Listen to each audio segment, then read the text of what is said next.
Welcome, everybody, to Beyond the Shadows. I'm author and ghost historian Mike Ricksecker. With me is Shauna Wankel, chat shenanigator from Edge of the Rabbit Hole, a fantastic writer in her own right. We're going to start this off right today and let you know that this episode of Beyond the Shadows is brought to you by a Haunted Road Roast. It helps you hunt ghosts. There we go. Tim Shona like that. We did that immediately here in the show, which we probably should at the beginning of every show anyway, since, you know, it is our own coffee. You can get that at hauntedroadmedia.com, by the way. All right, everybody. So tonight's episode, we're going to be talking about investigating haunted abandoned locations. We're going to get into, some of the places that we've actually investigated, maybe some of the different ghost stories and paranormal activity that we've encountered there, but also like the rules for investigating these types of places, or at least rules that we've implemented for ourselves and we kind of believe others should kind of adhere to. Again, it's a free country and I can't force you, but, you know, there's certain things that we think you should sort of abide by, like don't trespass. I mean, I know there's some cool places out there and maybe you're not patient enough to ask for permission, or you're like, well, they're probably not going to let me, so I might as well just do it anyway. Or, you know, I know there's that whole, urbex thing going on, and I know people do it, and I get it, but... Well, you can urbex with permission. It's definitely possible. It's not the cool thing to do, though. Well, you know. And I have people that, I'm friends with that just go wherever they go and with zero fucks given, and that's fine. That's them. But there are some places where you need permission. And there are some places that no matter how hard you try, getting in there without getting in trouble is going to be damn near impossible. So it doesn't hurt to ask.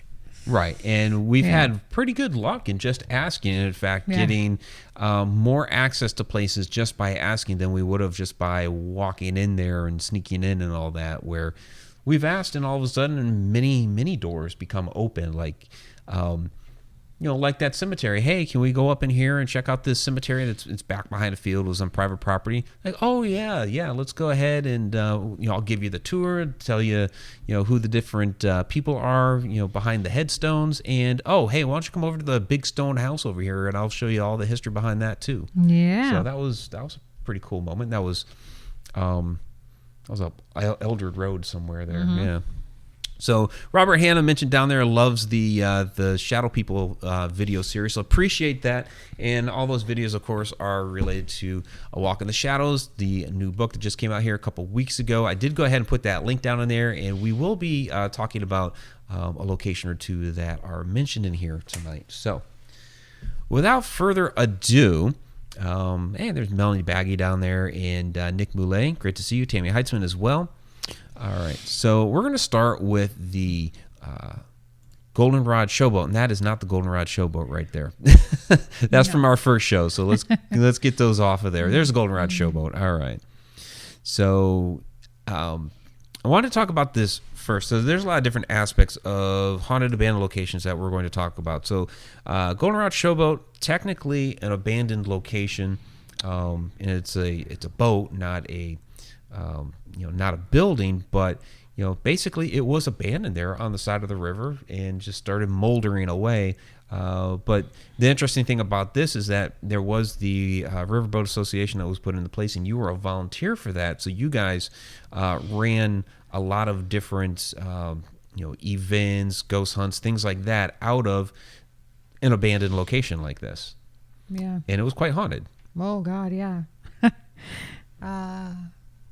I mean, pretty much every paranormal experience you could imagine has happened on that boat, including some, some good stuff, some sad stuff, some kind of creepy things. And a lot of people have had their, first experiences with various, things on that boat. And I kind of think that the more time you spend in a place like that, the more it kind of helps you open up, yourself to other places too. So get out there. Get out there and investigate. Yeah, so Goldenrod Showboat, of course, you were very connected to that. And we noticed over time. I only investigated once before it like shut down for several months there while it was in a legal struggle. And you investigated many times before that, and those few months that it was left basically without even the volunteers coming and doing some work on there, it seemed to have picked up like a different type of energy during the time that it was just left completely alone to its own devices. Yeah. Like I said, when we first started going on there, that very first day that we got back, I was with Jake. I don't know if he's watching or if he's going to watch. But he and I both noticed, did we feel like Captain Minky was still in there? Yeah. But did we feel him as strong as we did before? No. And then the energy was just way different. And that was one of the very first things that the both of us noticed. Because I hardly ever went upstairs alone. But the first thing I did when I got there was I ran, into that boat and went upstairs and just so happy to be back. And then, noticed this is different now. And it was an unfamiliar energy. Couldn't tell who it was, couldn't tell what it was, had no idea. Just knew that didn't feel so comfortable alone in there anymore. Even up there, till the end, from our very last time on there, it was just way different. Yeah, that first time that we went back on there after getting permission to, or after it was, I guess, allowed that we could get back on there, you felt something up there in the dining room area. Let me pop that back on real quick. Nope, that's the wheel. There's the dining room. And so it was up in this area, and you can kind of see the dance floor there to the left side. And I was trying to dance with Annie. And you had something else kind of just come over you, and it was an energy that you had never felt there before in the boat. So I don't know if by letting it sit there, and it greatly upset you, and I don't know if letting the boat sit there for a while, that other energies were suddenly feeling like, well, there's no humans coming on here now, so let me go ahead and check this place out. So I don't know if it's one of those where if a entity believes that it's going to be completely abandoned, that they will suddenly take refuge in there. Yeah, I mean, it's right there by the river. I know that, that land, all along the riverfront, everything, there's all kinds of energy in the area itself without just... See, that's what I was hearing earlier. That's what I was hearing earlier. Hello over there. Dang, okay. That's kind of loud, huh? Yeah, I felt Stuff going on in the studio again, folks. I felt it. I feel you. Come on over here. Come say hi to everybody. Yeah, you're on air. Live. So, but other things that we started noticing there after we kept going back a few different times were the twinkles. That started up. That was an activity that you were seeing there before. Mm-hmm. And then, of course, that fantastic illuminated ball of light, that yellow translucent thing that was bouncing around all over the place. That was certainly different than anything you'd seen. I mean, you'd seen lights there before, but not like those. Yeah, I know. Not like that. Yeah, that was way different than anything that I've experienced on there before. I mean, now we had seen like balls of light. We saw when three girls came on there, mm-hmm. there was like a red ball of light bouncing around. I saw it. They saw it, and neither one of us wanted to tell the other one that we saw it. We were just kind of hold off. And then we all just kind of were talking about it later. But the yellow balls of light, that was something different. It's about the size of a softball. Yeah. Boom, boom, boom, boom. I mean, it was kind of like, pinball. Yeah. But and no noise at all. Like it didn't make a sound. It was just like No, it was just flying around, just very silent. Although Tara said that she heard something in her head, like it was communicating with her. But I mean, and you would think, with all this stuff happening, like right down there by me, you would think I would have felt something like that. Now, sometimes before they pop up, they don't quite pop up that size, but the twinkles were there. Sometimes I'll feel them before they pop up. Sometimes I still do not. So there's no method to it. There's no anything I can put my finger on. I don't know if they came from the boat or the land and are following now, or if they're everywhere and I'm only just now noticing it. By the way, the Historic Riverboat Association is still taking donations for the Goldenrod Showboat, because they do have many of the historic items from that boat, even though the boat itself is now gone. It was burned in an arson fire, but they are looking at doing some sort of museum or even reconstructing the boat. A lot of different options that they're looking at. So goldenrodshowboat.com, that's the website, right? Mm-hmm. You can go there, and they're still taking donations, and Haunted Road Media has its donation to get in here, because from buying the Encounters with the Paranormal Volume 2 book, part of the proceeds of that go toward Goldenrod Showboat. So. Also, if you're able to make it to the Paracon, there will be a wonderful exhibit of some original and really cool artifacts from the boat.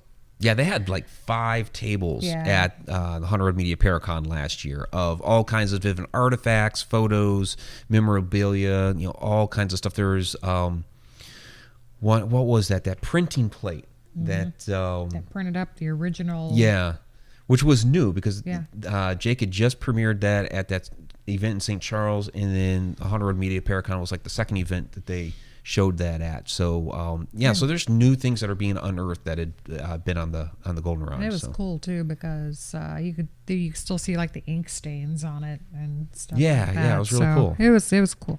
So Robert Hanna was wondering if there was more residual energy or intelligent energy on that boat. There was a lot of intelligent energy on that boat.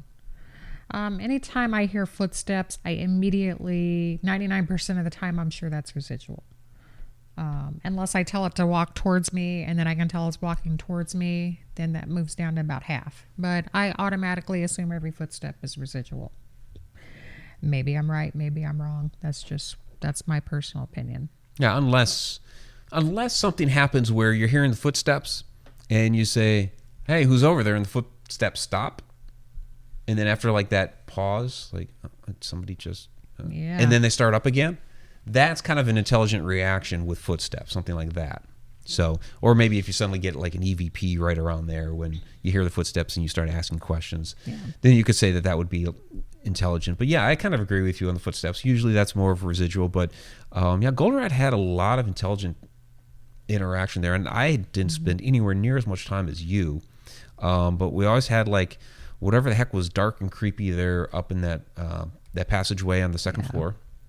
There was always that. There were the different twinkles and things like that we were seeing. There was an it on the boat. Yeah. Whatever it was, nobody was comfortable around it.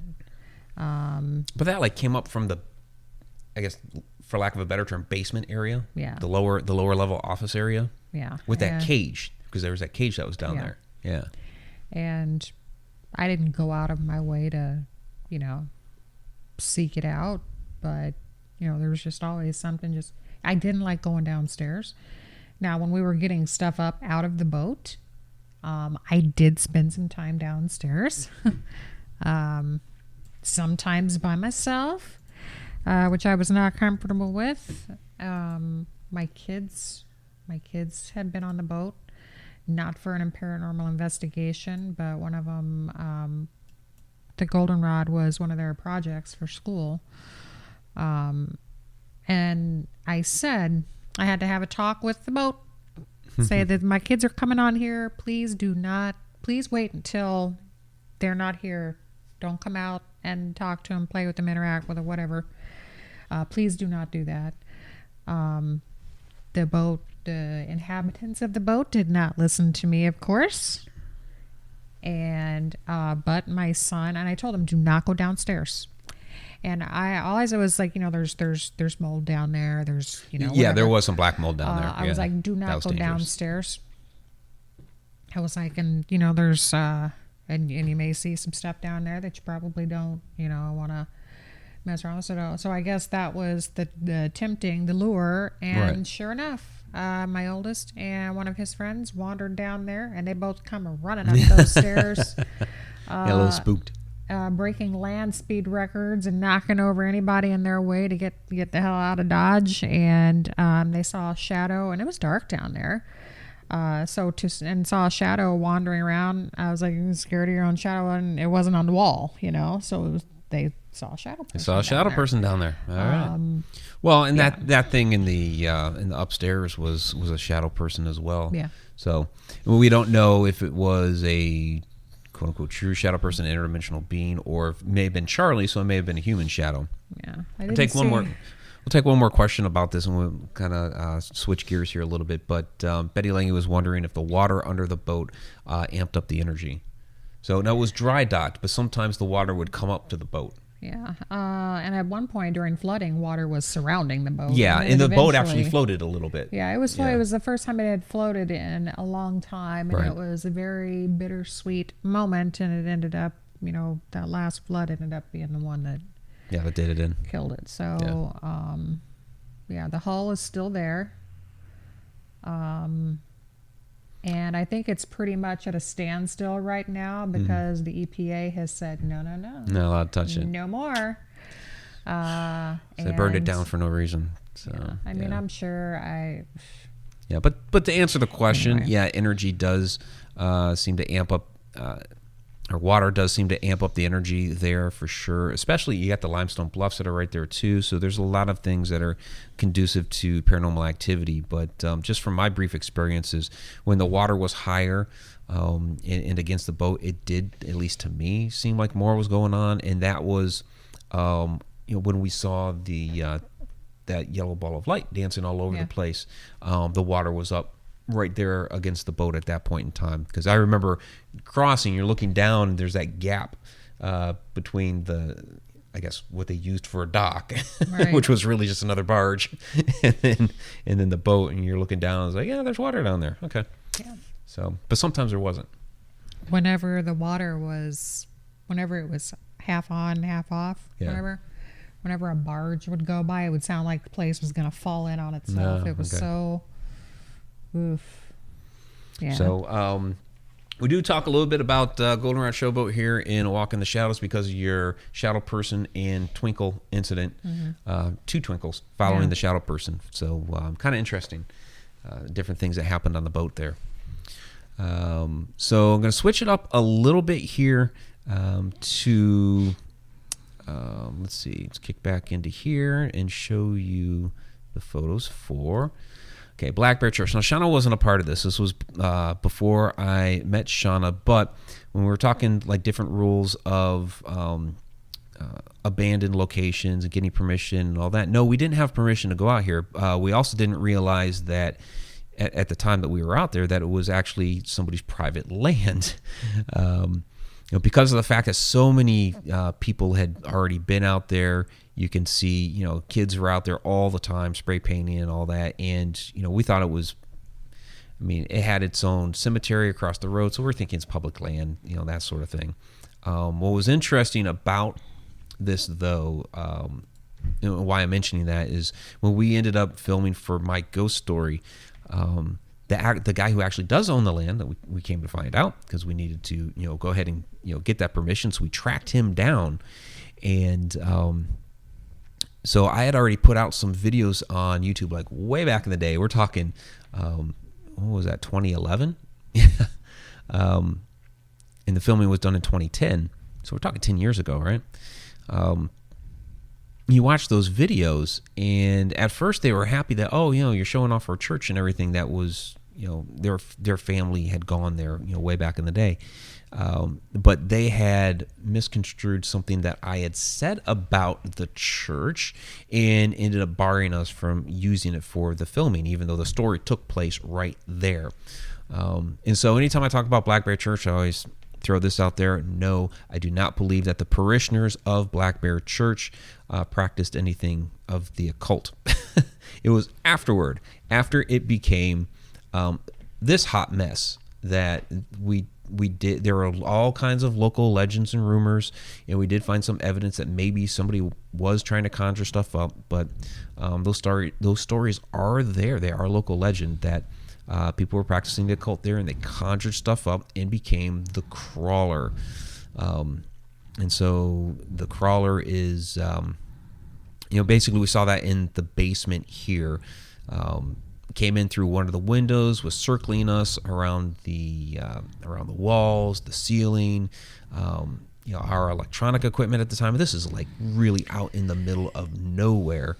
Our electronic equipment was going crazy, all kinds of static interference. It hit the railing, all kinds of crazy stuff. So very, very interesting location. But another one that you also have to be careful of, especially when you go like way out there, with this particular church, because it's off of a dirt road. That's off of a dirt road. That's off of a dirt road. There's one time we drove back there, and there were basically cows, walking down the road. But you have to be careful of like wildlife. So the one night that we were there, we actually sought refuge, if you can believe this, in the cemetery, because we were hearing coyotes, and they were getting closer and closer and closer. And anything could just walk right up into that church. So we didn't want to corner ourselves in the church. So we went across the street, dirt road. We actually drove. Okay, imagine this. It's about 40 feet maybe from where we were parked in front of the church to in front of that cemetery. And we actually drove it and got out and went into the cemetery and closed the gate behind us until the coyotes went away. So a lot of these locations, you kind of have to be like really careful about where you are, your surroundings. And that was one. Found out later we should have gotten permission, but we never even thought about that because so many people had already been out there. And I guess be careful with the legends of places too, because maybe I misspoke in that video. I don't know. I thought I was pretty clear. So Nick Millay says, crawler sounds a lot like the creeper at Waverly Hills. I've heard stories about the Waverly Hills shadow that's there. I guess they call him the creeper. I don't know if he gets on the floor or starts crawling. I've heard. I've never been to Waverly Hills. I probably won't be for a long time. It's just so overdone. I don't really have that big of a desire to go, other than to check out exactly what this creeper is, because from what my understanding, it is a shadow person. So I do, of course, get into all of the crawler stuff and everything. I am pimping the book a little bit. I'm sorry. I'm just very happy and proud of it. But I do cover all the crawler stuff here in A Walk in the Shadows. So a lot of that stuff about Black Bear and all that is in there. I don't want to talk too much on it because Shauna was never there, so she doesn't have any input into it. I'm not really mad about it. Doesn't sound like a place that I want to go to anyway. Yeah, what's really what's interesting about it, it's one of those where we do say that you can have paranormal activity at a place during the day, and what's interesting about it is there is a very, very deep contrast between being there during the day and being there at night. Being there at night, you can really tell that it's dark, heavy within that church. Across the street at the cemetery. Whoops, sorry. Mm-hmm. Excuse me. She's dropping her phone over here. Shenanigan the chat over there. Across the street at the church is really like light. It's like almost like a happy vibe that's over there, especially coming away from that church. So you'd think it'd be the other way around, where it'd be dark and heavy at the cemetery and a lot lighter atmosphere at the church, and it's just not. But during the day within the church, it's like we're in some ruins. So it is one of those ones where it's like it's a lot heavier at night. Something comes out at night there. It sounds like, since most of the stuff that was done there happened at the church and not at the cemetery. So if darker, more nefarious things were done at the church, And it would make sense that, and maybe it happened during the night. Yeah, yeah. It more than likely happened at night because the kids would be going in there at night and partying and all that. And anybody else who decided to go in there, sure, other paranormal investigators. But if there were people that were practicing, something of the occult in there, trying to conjure something up, that would have been done at night.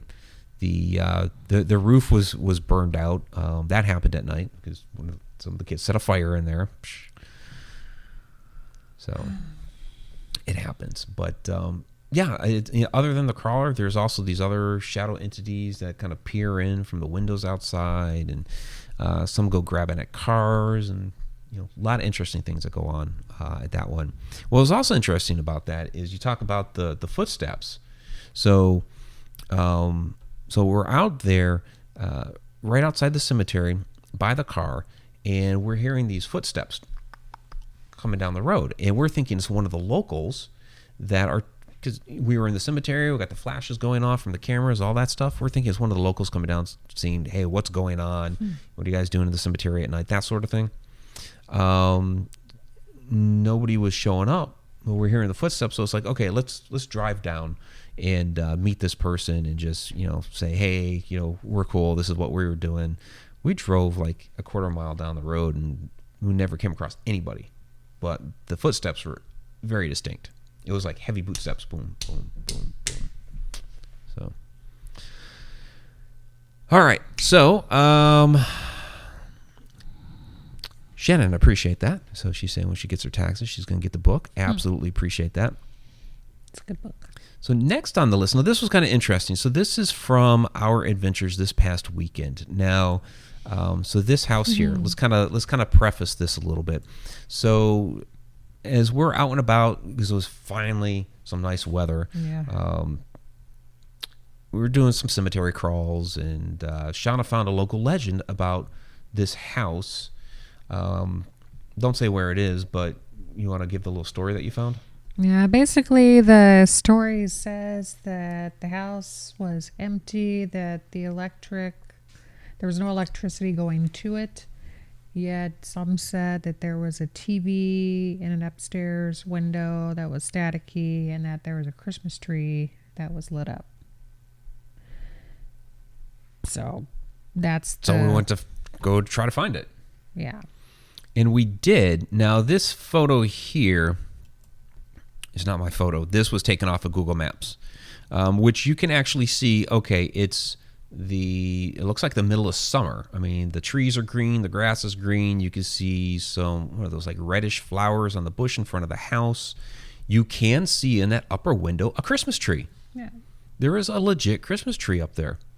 Now, there does look to be a light on the, if you look at the front porch, maybe, I guess it's a front door, there looks to be a little light over there. I mean, it might be a reflection, but it looks like there's a light on over there on the front porch. So now they said that the electricity was cut off to the house. Yeah, there was like another couple conversations. One of them said that there was no electricity going to the house. Right. So. Yeah, and that's from the little, I guess, legend website that you found. Yeah. So, and we don't know how accurate those may or may not be, but that's, in any case, it's the local legend, right? Yeah. So we went to go check it out. And, see if we can see this Christmas tree and any lights that may be coming on or whatever. And this is what we found. Yep. So apparently it burned down here a few months back. So again, we talked about the Goldenrod before, being burned down. And that's, to me, it's a tragedy when these places like this, fantastic history, fantastic legends. It looked like a newer type house, so maybe there wasn't a lot of necessarily history behind it, but still, and there were no trespassing signs here. That we went as far as we could before, and they got it roped off. So we went as far as we could and took some photos. But it's really disheartening when people go into these places because nobody's home, and then the place burns down because we're goofing around, which is really unfortunate. So, because we were looking forward to seeing if we could actually I guess basically see that Christmas tree up Right. there. So it's really too bad.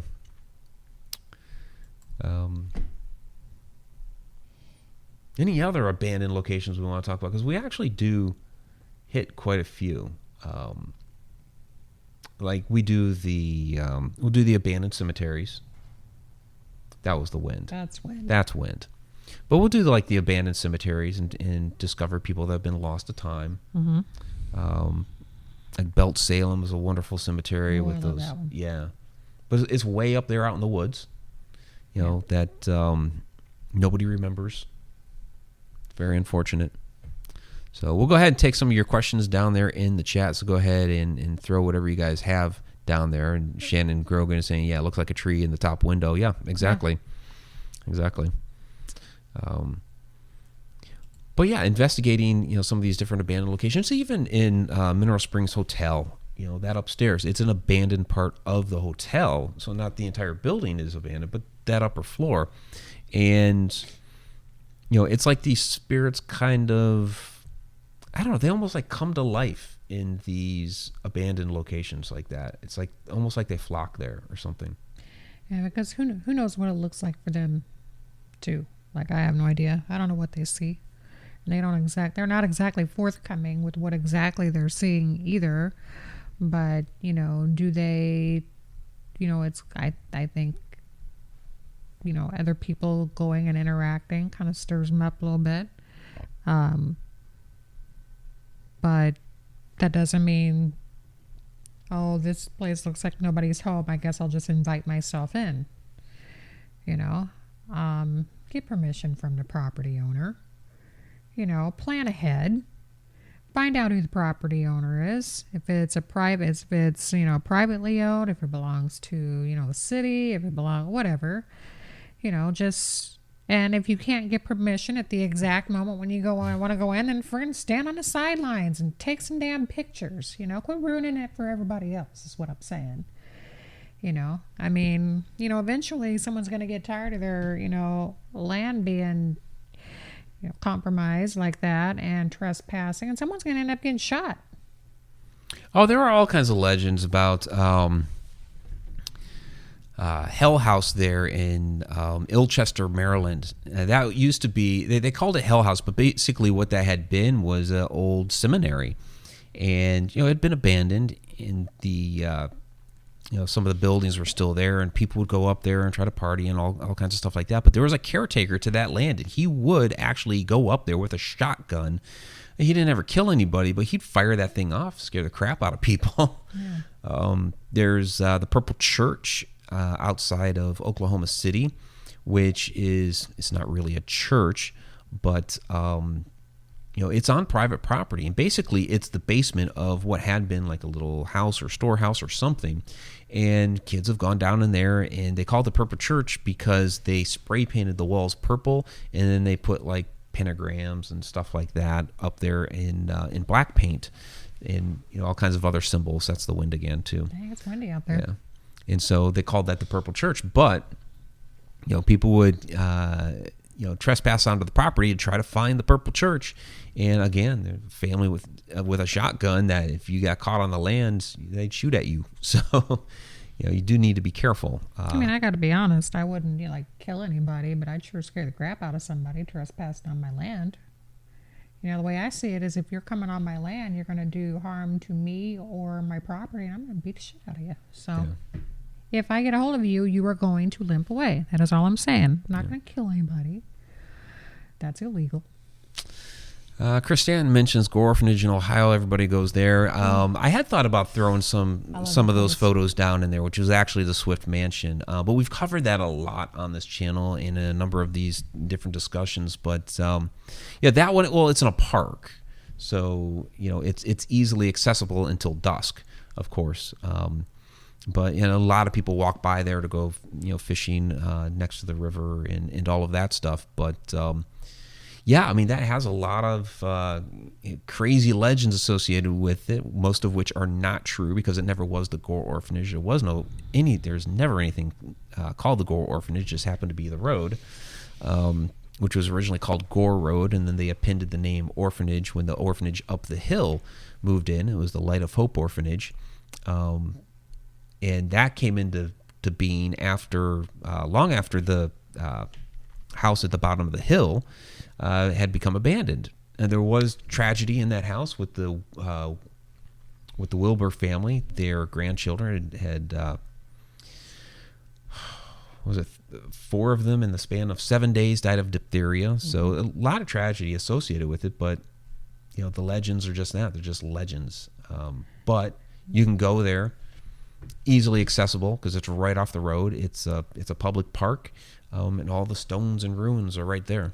Yeah, and they did say the story was that they were spiritualists and they did try to contact the spirits of their kids. Right. They the grandmother lost her shit, and she would do the place settings at the table, and then they held seances to try to contact her. Or at least that's the local legend is they did try to conduct some seances. Another, if you walk the path that they walked up past the ruins, up the hill, where the road just kind of it's a cliff falls off. It's right. like a cliff, but those kids, went back and forth, back and forth, back and forth. So definitely do that too. Walk where they walked. Yeah, that's an interesting trek because the orphanage was up the hill there. Now the orphanage did own the land there, so they owned the land in the house. They didn't use the house for anything. They had the land back there that they would farm, and the kids would go up and down the hill with the carts. I imagine the kids played within the house while it was still standing. What's interesting about that hill is that there are local legends about, because it's closed off, it's no longer accessible by vehicle, and it's basically falling off into the Vermilion River. But there are local legends that they supposedly closed down the road because there were kids hanging out at the bottom of the hill and they terrorized cars and all this other garbage. And it's like, no. And finally somebody had contacted me here just like within the past year about what the real reason was behind that. And they sent me some clips of the news coverage. And basically in 1969, there was a massive storm that came in through that area of Ohio. It was basically like a hurricane type storm. They don't get hurricanes in Ohio, but it came in off the lake, and it was so ferocious that it was 4th of July, and a bunch of people were gathered at the park, and they have footage like people like being lifted up by the wind. It was so strong. But basically during this storm, that washed out a good portion of that road along that hill, as well as other roads throughout the area. They just never bothered to repair that. They just closed it down. And I don't think there would be a way to really repair it because it's just, it's a cliff that goes out into the river. They'd have to like cut back into the yard there that is owned by somebody else. They'd have to like completely reroute the road at the top of that hill to be able to do it. And just, I imagine, not cost effective. Because it's kind of out there. There's not too many people that would use that, I suspect. So, right. But it's funny how and that was 1969. That's not that long ago. In the rumors that have kind of kicked up since then, all the other stuff about that was much further back. We're talking 100 years ago. In fact, when the house did actually burn down, it was 1923, and that was long after like the orphanage. Was long since gone. I've been gone for 7 years by that point. And that was the orphanage up the hill. The Wilbur family had moved out 30 years before that in the 1890s, and it had just been sitting there. There had been some talk of restoration work, and then all of a sudden it burns down. So it does make you wonder if somebody that didn't want it restored messed around with it. Pure speculation, of course. So,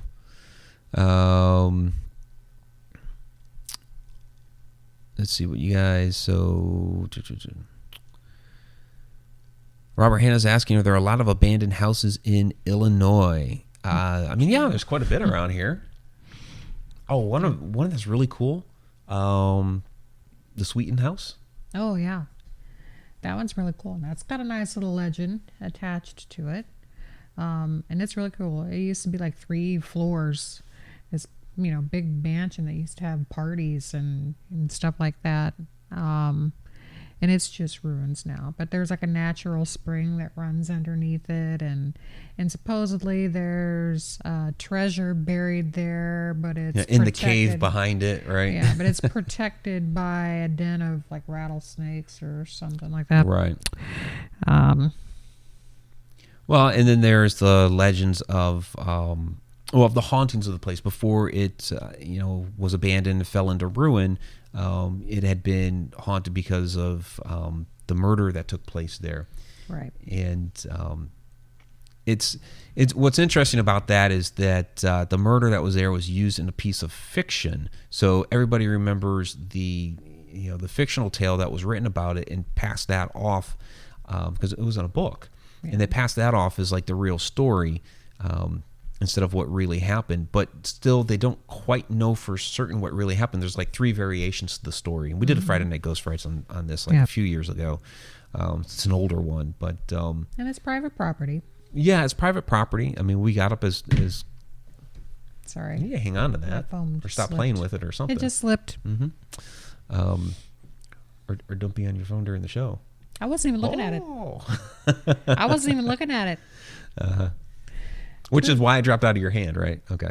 I wasn't paying attention. I forgot it was in my hand. Yeah. But we got up as close as we could and got some photos and all that stuff. But yeah, it's one of those cool old stone houses that unfortunately has fallen to rubble. So, and then there's that stone house of yours out in the middle of the field that you always want to get into. Oh, I do. I want to get into that one. My father knows who owns it, so I'd like to try. I know it's guarded by bats. Yeah, you talked about that. They're big.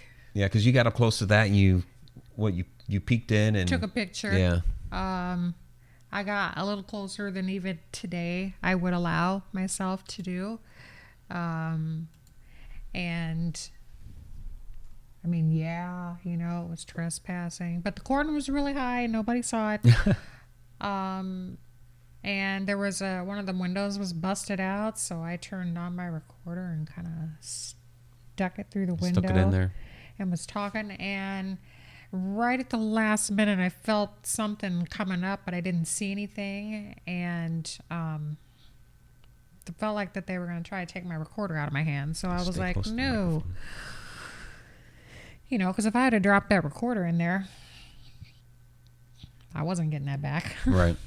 I wasn't going in there. And those bats, bats are like supposed to be these little whatever. These are like these big things ones. Were friggin' huge. Got pictures of them.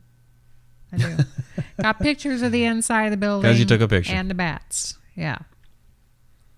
They were giant, and they sounded like they were hooked up to an amp whenever they realized we were there. It was loud.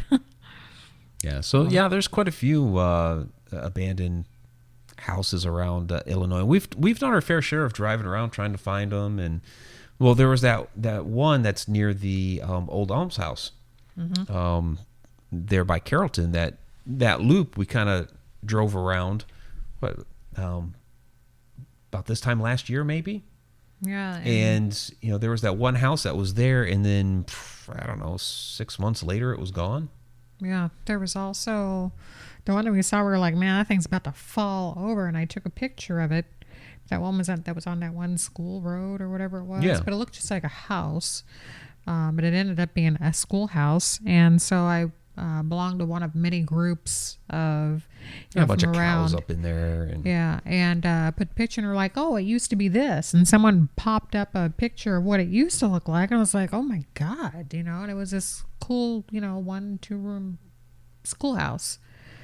Yeah, and that's kind of the cool thing. You can drive around, hit some of those old back roads, and find some of these abandoned buildings. And hit the Facebook group like you're in, and you throw a modern picture of it in there, and somebody, from way back in the day is like, oh yeah, I know what that is, and they happen to have an old photo from the way it used to look, and that's what ended up happening with that. So that was pretty cool.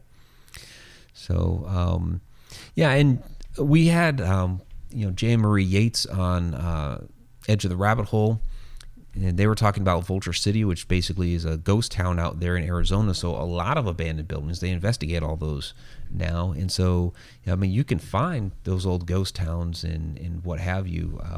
Seems to be a lot more of those out west. It seems we were talking about it a little bit. Where out east here, they just seem to kind of like obliterate those and build a strip mall or whatever. But out there, they just kind of abandon the town. And I remember there was one that was called Retrop that we went to. We were tracking down some information for an investigation that we were doing out in the area, and there was like 3 houses maybe that were still left in this town that were occupied, and all the others along this road are abandoned house. And we had asked the guy, hey, can we take a peek in some of these? And he's like, well, some of them you don't want to really walk into, but if you want to walk up to the windows and take a peek in, okay. And so you're seeing stuff like the floors are out. There might be an old TV in the corner. One of them, there was it looked like a calf. Like a cow came in off of one of the fields and walked in, and it was just a carcass there. Because apparently, from what it looked, it had like stepped in. Maybe it broke its leg stepping through one of those boards that were like just missing, and it died there. So yeah, it was very eerie, very eerie. So the abandoned places, especially those old ghost towns. I mean, there's history there, and there's no joke that you get those ghosts of the past, whether they're, it could be residual or intelligent haunt, but just even the history itself is like a ghost. Something to remember about trespassing also into some of these abandoned places is just the risk factor alone. You don't know what the condition of the internal structure is from the outside. You could go from one, especially in the dark. For all that is holy, do not trespass in the dark. It is so dangerous. It is so very dangerous. So don't do that. Yeah, there used to be. It was long before I moved to Oklahoma City, but there was a old power plant. There was the Belle Isle Power Plant, and now it's a strip mall. Way back in the day, there was an amusement park there. But when that power plant was decommissioned, the building was still there for like 15, maybe 20 years, something like that. And people would go in there because they want to explore. And there were numerous people that either broke something or died. There were, from what I recall, at least 2 deaths. One was a drunk man that got in there, but another was a 12-year-old girl that just didn't see that there was a hole in the floor up there and 3 stories, and yeah, which is really tragic. And I posted that. It's what is it, the Ghost of Belle Isle or whatever. It's a Friday Night Ghost Fright from way back, and there was somebody that actually knew that little girl. They're no longer little, but a friend of hers that had reached out from that video. I was like, yeah, I knew her. It was really, really tragic. So a lot of these places you don't know the condition of many of these places, especially ones that have been sitting around a long, long time. You can get hurt, severely or die. It does happen. I mean, it's no joke. So, all right. So I think we'll go ahead and wrap it up. We're a little bit short of the hour, but I know it's getting late for a lot of people. Chris Stanton's down there saying, talking a little bit about Helltown. Yeah, there's the Helltown Legends. We have a couple of pretty popular videos about Helltown out there as well. So, being from Ohio, I've got some Ohio stuff out there on the Haunted Road Media YouTube channel. So definitely, we talked Gore Orphanage earlier, and I'll link this stuff up when this goes out on YouTube. Check out the Gore Orphanage videos, the Helltown videos that we just mentioned. We have videos out there on really all the stuff that we were talking about. Goldenrod, we got a bunch of Goldenrod videos. There's the Black Bear Church videos, and then some of the others that we were talking about. So YouTube only gives us 5 cards, but I'll try to at least put some links in the description when this goes out there. So let's go ahead and wrap it up, get to some shout outs. Chris Stanton, old Jade paper mill you can't get into. Well, yeah, the paper mill itself is gone. They just got the Forgerinier machine that's sitting there, and the Jakes are part of my family tree. So I have actually quite a collection of family photos with the Jakes. So not me, but like my grandfather. So all right, let's go ahead and get to these shout outs.